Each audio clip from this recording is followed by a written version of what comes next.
Welcome back. Break के बाद एक मरतबा फिर खुशामदीद और आप सबको एक मरतबा फिर ईद मुबारक। अब हम आपकी मुलाकात जिस मेहमान से करवाने जा रहे हैं उनके बारे में सिर्फ एक जुमला कहना काफ़ी है। वो जुमला ये है कि वो पाकिस्तानी कौम का वक़ार थे, पाकिस्तानी कौम का वक़ार हैं और पाकिस्तानी कौम का वक़ार रहेंगे। बिल्कुल। और उनका नाम जिस तरीके से एक सेकंड कमेंट्री में किस तरह से लिया जाता था उनका नाम? कमेंट्री, अगर ऑस्ट्रेलिया में कमेंट्री हो रही हो तो उनका नाम इस तरीके से लिया जाता था कि वाक़ई यूनुस। ये तरीक़ाकार होता था। हमारे साथ मौजूद हैं वक़ार यूनुस और उनकी अहलिया फरियाल वक़ार। अस्सलाम वालेकुम और ईद मुबारक।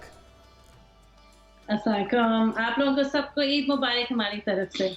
जी उवैस मियां, अस्सलाम वालेकुम। शिफा, आपको भी सलाम और बहुत बहुत ईद मुबारक। वालेकुम सलाम सर, क्या हाल है? ठीक ठाक हैं? सब अच्छा है।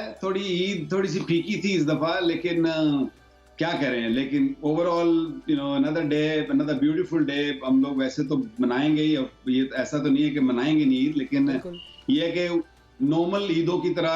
और स्पेशली मेरे लिए तो बहुत कम मौका होता है कि मैं घर होता हूँ, और इस दफा जब ईद आई तो इतनी मजेदार नहीं है, लेकिन it's good to be home. तो फरियाल, फिर ये बताएं कि ये वो वाले शौहर हैं जो ईदी खुद ही से दे देते हैं या आपको मांगनी पड़ती है? नहीं ईद ये खुशी से दे देते हैं, और एक्चुअली वो अब तो बच्चे भी बड़े हो गए ना, तो बच्चे खुद इंतजार करते हैं। ये बताइए कि यहाँ पर जब आप ईद मनाते थे तो उस हवाले से किसी चीज को मिस करते हैं?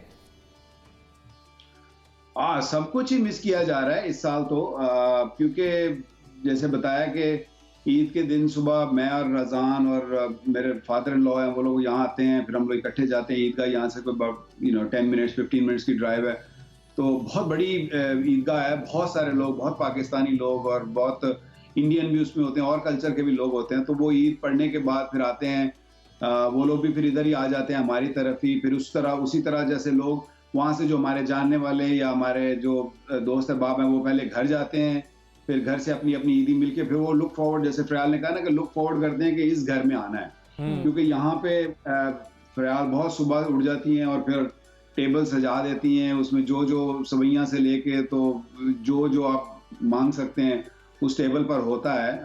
अनफॉर्चुनेटली इस दफा नहीं हुआ, लेकिन हमेशा से ये दरवाजे खुले होते हैं। अच्छा, अब इसमें इस मरतबा ईद पे वही बस मसला है ना कि ये ईद ज़रा अलग है, लेकिन हमने जो लोगों को देखा वो लोगों का रवैया वकार भाई बड़ा अजीब सा था, ख़ास तौर पर पाकिस्तान में, कि जब ज़रा लॉकडाउन नरम हुआ और खुला उसके बाद लोग इस तरीके से बाज़ारों में आना शुरू हो गए जैसे पता नहीं वो शायद बिल्कुल टूटे पड़े बाज़ारों पर। वो समझ में नहीं आया कि उन्होंने क्यों एहतियात नहीं की। ये बड़ी अजीब सी बात थी, और ख़ासतौर पर डॉक्टर्स के लिए तो और ये परेशान कुन बात हो गई, क्योंकि उन्हें लगा कि अब तो और बीमारी बढ़ेगी।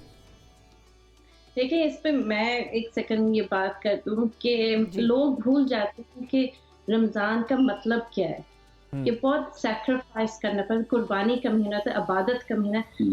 इस वक्त हमारी दीन और दुनिया दोनों हमसे ना सादगी मांगती है। बिल्कुल ठीक है, तो लोग ये भूल गए कि सादगी में ही अच्छा है, और उसी तरीके से हमने खुशी मनानी है। खुशी ये कि हमें उन लोगों की मदद भी करनी चाहिए जिनकी नौकरियां खत्म हो गई हैं, जो मतलब कि उनके पास इतना है ही नहीं कि वो अपनी फैमिली के साथ मनाए, या जो लोग अलग अलग हैं, जैसे किसी के रिश्तेदार किसी और मुल्क में है, वो कोई और कहीं और है, उनका ख्याल रखना चाहिए। या नए कपड़ों का या शॉपिंग का, उसमें तो मतलब हमारे दीन का भी और दुनिया के खिलाफ है। बिल्कुल।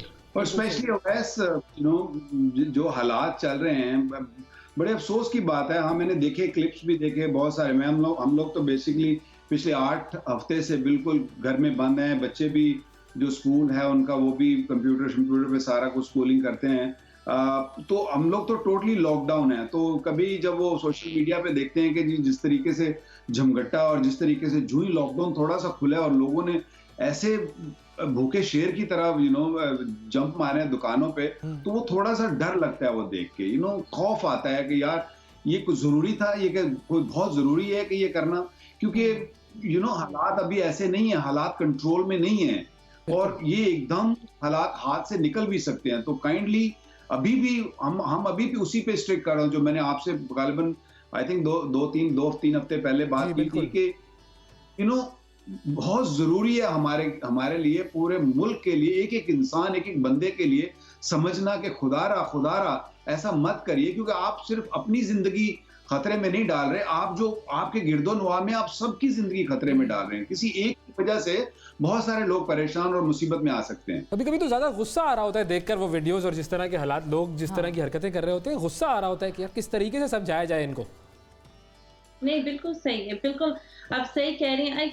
मैं फिर वही कहती हूँ कि कैंपेन्स चलाने चाहिए। देखें कि हमारे प्राइम मिनिस्टर ने इसलिए इस चीज़ को थोड़ा सा लॉकडाउन भी इजी किए, इसलिए कि बहुत आपकी डेली वेजेस हैं, लोगों के मतलब रोटी नहीं है, खाने के लिए नहीं है। उन्होंने इसलिए तो नहीं खोला ना कि आप जाके शॉपिंग करें और कपड़े पहने और बिल्कुल वो चीज़ छोड़ दें। थोड़ा सा बैलेंस रखना और वो चीज़ हमें समझना चाहिए। मैं तो कहती हूँ कि जितनी हम इस चीज़ की अवेयरनेस कर सकते हैं, लोगों को बताएं।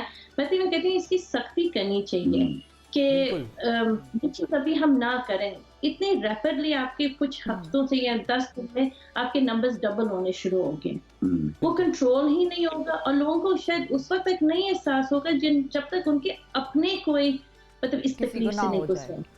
अच्छा, हमने आपके लिए कुछ थोड़ा सा ऐड ऑन करूंगा थोड़ा सा to the government of Pakistan और to prime minister of Pakistan Imran भाई के लिए कि काइंडली मे बी अगर लोगों को समझ नहीं आ रही है तो फिर कम से कम इनके ऊपर फाइन्स रखें, क्योंकि जो यहाँ पे मैंने ऑस्ट्रेलिया में देखा है, ख्याल तो रोज जाती है, रोज देखती है, नंबर्स किस तरीके से नीचे आए हैं और किस तरह आए हैं कि उन्होंने फाइन्स रखे, उन्होंने देखा कि जो बाहर नजर आए और हैवी फाइन्स थे।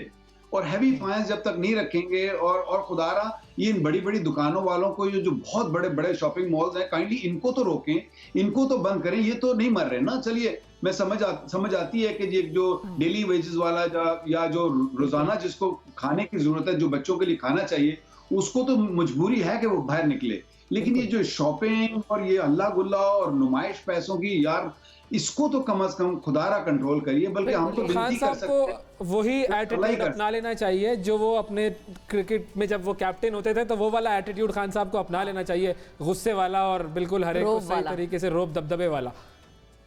देखिए इवेंचुअली मुझे ऐसा लगता है कि उनको करना पड़ेगा, क्योंकि जिस तरह नंबर्स अब थोड़े से ज्यादा हुए हैं।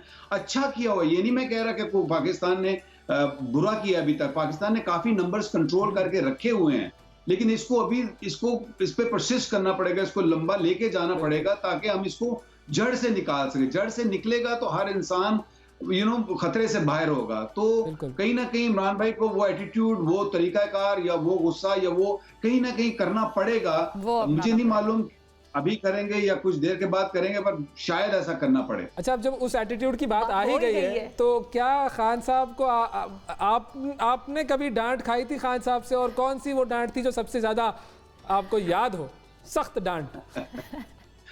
वैसे बहुत सारी थी। मैं उन डांटों को मैं तो समझता हूँ कि मेरे लिए वो इतना बड़ा सबक था, इतनी बड़ी नसीहत थी कि मैं वो जो 4 साल मैं इमरान भाई के अंडर खेला हूँ, फ्रॉम 1989 टू 92 वर्ल्ड कप तक। तो उनका जो, क्योंकि एक बात तो पक्की है कि उनकी नीयत पर कभी भी आपको शक नहीं किया जा सकता, उनकी ईमानदारी पर आप शक नहीं कर सकते। जब आप इस तरह के इंसान के पीछे लग जाते हैं और आप अपनी आंखें बंद कर लेते हैं। मैं बहुत छोटे से शहर से आया हूँ, बिहाड़ी किसी ने सुना भी नहीं, बुरे वाला किसी ने नाम भी नहीं सुना होगा। तो मैं वहां से आया हूं, तो मैंने तो आंखें बंद करके उनके पीछे लग गया था। तो अल्लाह ताला ने मुझे इज्जत भी दी, अल्लाह ताला ने मैंने सीखा भी बहुत उनसे 4 साल में। तो मैं भी यही कहूंगा कि यार ईमानदारी का तो आपको पता है, थोड़ा वक्त जरूर दीजिए, इंशाल्लाह चीजें ठीक हो जाएंगी। वो जो मुझे तो वो किस्सा भी याद है जो इमरान खान साहब ने एक मरतबा सुनाया था एक जगह पर, कि उन्होंने डिस्कवर किस तरीके से किया था आपको, क्योंकि वो उन्होंने कहा कि जी मैं बीमार था और मैं टीवी देख रहा था और टीवी पे मुझे एक नजर आया, बहुत ही पतला सा लड़का कोई लोकल डोमेस्टिक मैच में बॉलिंग करा रहा है, बड़ी तेज बॉलिंग करा रहा है। और फिर मैंने लोगों से कहा कि भाई उसे ढूंढो, बड़ी मुश्किल से ढूंढा गया, तो वो आपकी डिस्कवरी हुई। ऐसा ही हुआ? बिल्कुल ऐसा ही है। इट्स अ लॉन्ग स्टोरी, आपने तो बहुत मुख्तसर करके सुना दी है। किसी दिन मैं पाकिस्तान आऊंगा तो आपके शो पे आके बैठ के पूरी कंप्लीट हिस्ट्री आपको बताऊंगा कि कैसे हुआ। लेकिन ये इसी तरह की स्टोरी है। मैं तो खैर जैसे मैंने कहा कि छोटे शहर से था, किसी ने देखा नहीं था, इतना ही मेरे लिए काफी था कि मैं कदाफी स्टेडियम में आके खेल रहा था। तो उस पे मुझे इमरान भाई का सेलेक्ट करना, और वो भी पहले ही नजर में, it was a dream come true for me. और उसके बाद जैसे मैंने कहा कि मेरा फिर उनके पीछे लगना, आंखें बंद करके उनकी बातों को सुनना, मानना, उनसे सीखना, वो एक मेरे लिए बहुत बड़ा सबक था। और फिर उसके एक बाद डिस्कवरी तो वो थी जो खान साहब ने आपको डिस्कवर किया। हाँ, एक डिस्कवरी आप दोनों ने एक दूसरे को डिस्कवर किया होगा, उस पर भी आ जाते हैं कि ये कैसे हुआ था। ये प्रयाल बेहतर बताएंगे। I leave it to Prayal. जी भाभी बताइए। दो वर्जन है, जो सही वर्जन है वो मैं आपको बताऊंगी। अच्छा, जो थोड़ा सा ड्रामा वाला वो ये बताएंगे। बताएं, दोनों वर्जन ले आए सामने आज। एक्चुअली मैं कॉलेज में थी, मैं फातिमा जिन्नत से अपना मैंने मेडिकल किया हुआ है। तो मेरे और कुछ फ्रेंड्स हम गद्दाफी स्टेडियम में कुछ चैरिटी मैच था उधर, तो उधर हम गए हुए थे। तो उधर ही हम साथ खड़े हुए थे वो ड्रेसिंग रूम के साथ ही वाले स्टैंड पे। तो उधर ही एक्चुअली इन्होंने देखा दूर से और कहा किसी को, अपने प्लेयर को कहा कि मैंने इससे शादी करनी। वो घड़ी मंजूरी की थी कोई, मेरा ख्याल है, वो बस ऐसा ही हो गया। तो पहली दफा देखने में ही शादी का फैसला कर लिया वकार भाई ने, मतलब हाँ, ये मेरी बातचीत। बात हुई थी मुझसे प्रयाल से, और ना मैं जानता था कि ये कौन है और कैसी है, इसका क्या इसका क्या एटीट्यूड है। वो तो मुझे बाद में पता चला कि क्या एटीट्यूड है, लेकिन ये है कि you know it was just क्या कहते हैं love at first sight. Love at first. ये क्या तो बात बड़ी है। है, जबरदस्त स्टोरी है कि आपने ऐसे देखा और फौरन एक लम्हे में चुन लिया साथी को। वाह गाइस, मेरे पास बहुत सारी स्टोरीज है। मैं आपके शो पर आऊंगा, मैं बता रहा बस, हूँ, ठीक है। है 2-3 घंटे चाहिए इसके लिए। सही। ठीक है, बस चल ईद वाले दिन तो ये भी तय हो गया कि ये हमारे शो पर आएंगे, तो फिर यहाँ पर बैठकर मजीद अच्छी मजेदार और गपशप लगेगी। अच्छा, अब फरियाल की तरफ जाते हैं, और फरियाल आपसे मैं कुछ सवाल पूछूंगी, और उसमें जाहिर है कुछ सवाल वकार भाई के हवाले से भी होंगे, तो आपने बस उनका जवाब देना है, और हम ये जरा तयन करेंगे कि आप लोग एक दूसरे को कितना अच्छा जानते हैं। पहले ही कह दें, जो कुछ कहूंगी सच कहूंगी, सच के सिवा कुछ ना कहूंगी। सबसे पहले तो ये बताएं कि वकार भाई का फेवरेट कलर क्या है? हम ऐसे कल ये बात डिस्कस कर रहे थे कि इनका फेवरेट कलर ब्लैक है। ठीक है, अच्छा, वो ये तो कौन सा- नजर आ रहा है। हाँ, पहना हुआ है वैसे। फौरन नजर आ रहा है कि दोनों ने पहना हुआ है ब्लैक। अगर वकार भाई क्रिकेटर ना होते तो वो क्या होते? मैं आपको ऑप्शंस देती हूँ। क्या वो सियासतदान होते, या अदाकार होते, या गुलूकार होते? वो सियासतदान तो बिल्कुल नहीं। अच्छा ठीक है, वो नहीं। अदाकार हो सकते हैं। अच्छा, अदाकार शुरू होते। शुरू में गाना अदाकारी आती है इसको? अदाकारी करते हैं, हाँ। कभी कभी मेरे गाने गाते थे। Gone those days। तो ये कौन से गाने सुनाते थे आपको? फिर ऐसा कोई ये भी बता दें फिर। डिटेल में मेरे ख्याल है जाने की जरूरत नहीं है। चले, हम असल में डिटेल में जाना इसलिए जरूरी होता है कि वरना फिर लोग अज्यूम कर लेते हैं, हाँ। और अजम्पशन जो है वो बहुत बड़ा प्रॉब्लम है। ठीक है, नहीं, ये assume बहुत कर- शॉर्ट गाते थे। तो एक नहीं था, काफी थे। तो अक्सर जब मंगने के बाद भी अक्सर हम फोन पे, तो उस टाइम पे तो बहुत ज्यादा। चले, सिर्फ वो गानों की लैंग्वेज बता दें, पंजाबी, अंग्रेजी या उर्दू? नहीं, उर्दू या पंजाबी। ठीक है, गुड, सही। अच्छा, ठीक है। अच्छा, इनको घर की दाल या घर का खाना हम ज्यादा पसंद करेंगे कि करते हैं, या बाहर का खाना? घर का खाना। घर का घर खाना। का और खाना। आपसे किस चीज की सबसे ज्यादा मैं फरमाइश कह रहा होती है हूँ। वैसे? जी, उनको एक्चुअली मेरा आलू कीमा बहुत पसंद है। तो वो अक्सर जब वो घर आते हैं, उनको होता है कि घर पे खाना हो, और आलू कीमा सबसे ज्यादा शौक से खाते हैं। अच्छा, सेंस ऑफ ह्यूमर आप दोनों में से किसका बेहतर है? इनका ये ज्यादा जोकीले हैं, इसका मतलब है। यहाँ आई थिंक सो, ये ज्यादा जोक्स करते हैं, बच्चों के साथ ज्यादा रिलैक्स रहते हैं। मैं थोड़ी सी सख्त रहती हूँ और सीरियस रहती हूँ, तो ये लाइट मोड ज्यादा। कई दफा ये जोक्स मुझे मरवा भी देते हैं। खैर, हाँ, मैं यही पूछने वाली थी कि मर्दों में बेगमात के साथ जोक्स करने की आदत बहुत होती है, लेकिन फिर बेगमात जो है वो सेंस ऑफ ह्यूमर बाय नहीं करती, वो नाराज हो जाती है। कई दफा मुंह से बात निकल जाती है और वो फिर भुगतना पड़ता है उसको। हाँ, नहीं, ये तंग मुझे बहुत करते हैं, स्पेशली लोगों के सामने तो मेरा बहुत तंग करते हैं। तो वैसे तो मुझे अब इनकी आदत का मतलब समझ आ गई है, लेकिन कभी कभी ना फिर मैं नाराज होती हूँ कि आज आपने बहुत ज्यादा मेरे साथ कर दिया। तो वो नाराजगी फरियाल कितनी देर चलती है फिर? हमारी लड़ाई ज्यादा देर नहीं रहती। अच्छा। मैं एक्चुअली इनसे ज्यादा मुझे ना लड़ाई से मैं बहुत तंग होती हूँ। मैं सो नहीं सकती अगर लड़ाई होती है। ये तो हाँ। कभी कभी सो जाते हैं नाराज होके, लेकिन मैं नहीं सो सकती। तो फिर मैं उंगली देती रहती हूँ, उठें, सुलह कर ले, सुलह कर ले। अमन का झंडा आप खुद लहराती हैं, इसका मतलब ये हुआ। ठीक है, ठीक है। हाँ, फिर मैं उनसे जरूर गिला करती हूँ। आप सही है, प्रधान काफी सवाल जाते हैं हैं। या मैं वकार अब साहब आप की तरफ जाऊं? वकार भाई की तरफ जाए। चलें जी, वकार साहब, आपके लिए कुछ सवालात हैं। तो जी आइए। आपने क्या कभी अपने आप को गूगल किया है? बहुत दफा। अच्छा, तो क्या आता है सबसे पहले? वकार's वाइफ। हाँ जो सबसे ज्यादा जुड़ा हुआ शख्स है वही आता है। वाह क्या। हाँ अच्छा, यार। जो सबसे ज्यादा सर्च भी कर रहे होते हैं लोग। हाँ सही, ये भी होता है। अच्छा, अगर ये लोग क्रिकेटर ना होते तो क्या होते? शाहिद अफरीदी। शाहिद अफरीदी पॉलिटिशियन होते। पक्के पॉलिटिशियन। उन्होंने तो अभी भी कुछ दिन पहले कहा है कि मैं तो बेरोजगारी खत्म कर दूंगा वजीर आजम बनूंगा तो। हाँ, ये वो लग रहा है कि उसी तरफ जा रहे हैं, शक भी है। सही। अच्छा, वसीम अकरम अगर क्रिकेटर ना होते तो वो क्या होते? Yeah, that's a really tough one. That's a really tough one. Wasim अकरम, क्योंकि हमने तो उनको बचपन से ही क्रिकेटर ही देखा है, और कोई उनकी ऐसा he could have been a model actually because he likes doing catwalks, he likes doing TV commercials, you know, all these things. I think he'll be he would have been a good model. अच्छा, मिसबाउल हक। मिसबाउल हक मौलवी होते, मौलवी तो खैर वो बन गए हैं। I mean, जो उनकी पर्सनालिटी है, he could have been, you know, I don't know, I can't call him a politician. He probably more bureaucrat. I would say. CSS वगैरह करके वो कुछ हुकूमत चला रहे होते।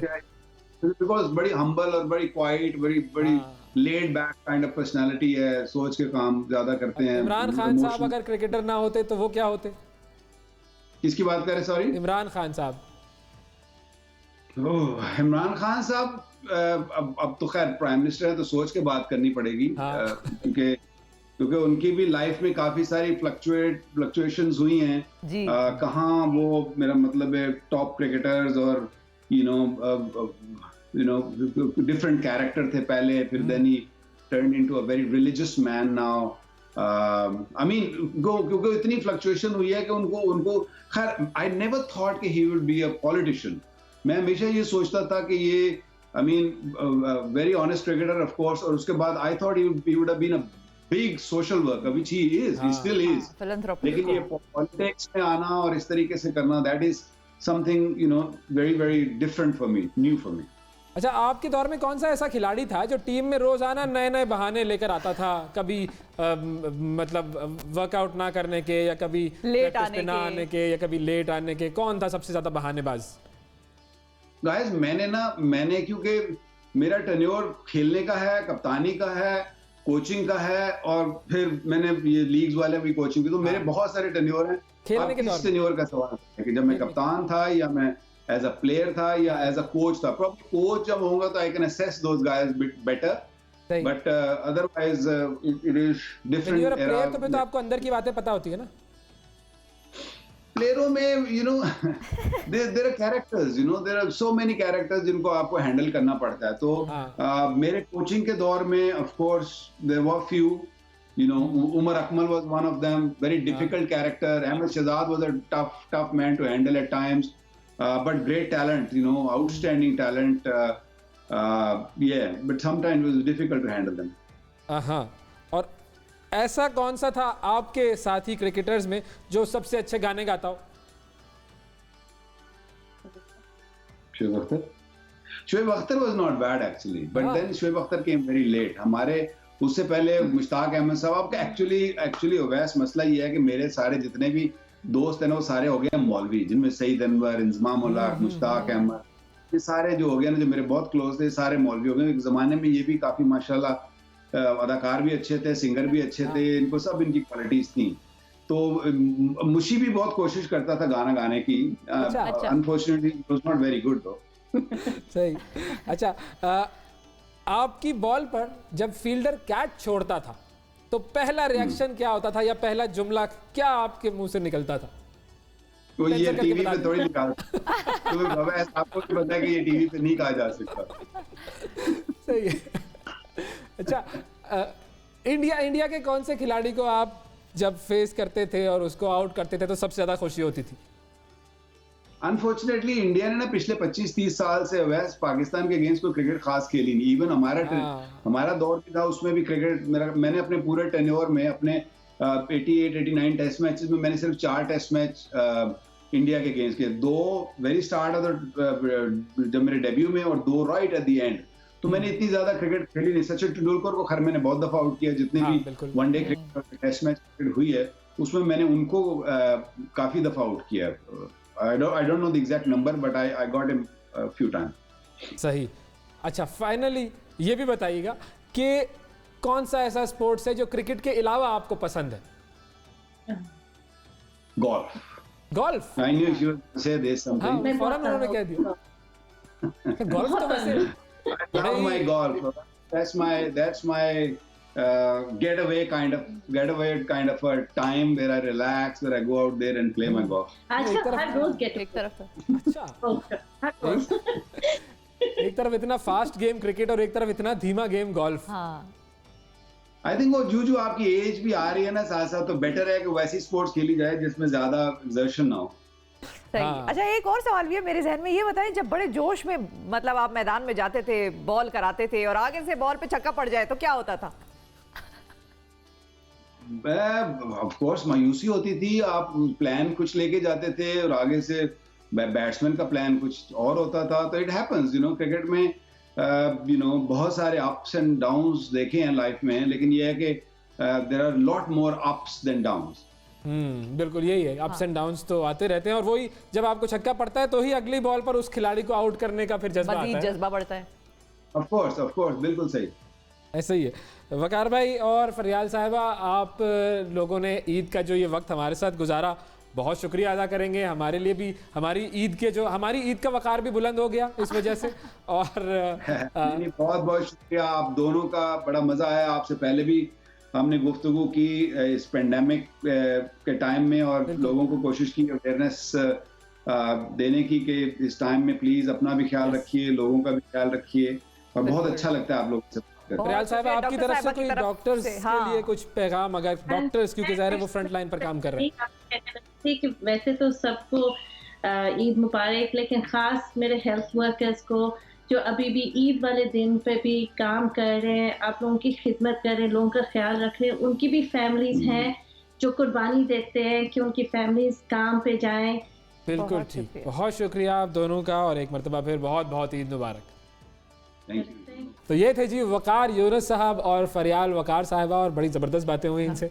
अब आगे क्या करना है? अब आगे हमने ये करना है कि हम जाएंगे तो एक ब्रेक पर, ठीक है। लेकिन जब ब्रेक से वापस आएंगे तो हम बहुत ही खास शख्सियत के साथ मौजूद होंगे, उन्हीं के घर पर मौजूद होंगे, उनसे गपशप लगाएंगे। वो है कौन? वो थोड़ा सा मैं टीजर दे देती हूँ, नाम नहीं बताऊंगी, लेकिन सबसे छोटी पार्टी पाकिस्तान की, एक ही शख्स की तकरीबन आप उस पार्टी को गिन लें, ठीक है। उन्हीं की पार्टी है, उन्हीं पर महसूर हो जाती है और जो है उन्हीं के इर्द गिर्द घूमती है वो पार्टी। पिंडी से उनका बड़ा गहरा ताल्लुक है, और जो पेशगोइयाँ होती हैं उनकी सियासी पेशगोइयाँ, वो तो अब मैंने ये भी सुना है कि ट्रंप जो है वो सोच रहा है कि इनसे अपने करियर के बारे में पेशगोइयाँ करवाए। लो जी, तो बस फिर ब्रेक पर फौरन जाते हैं और फौरन वापस आते हैं ताकि इस खास शख्सियत से आपकी मुलाकात करवाई जाए।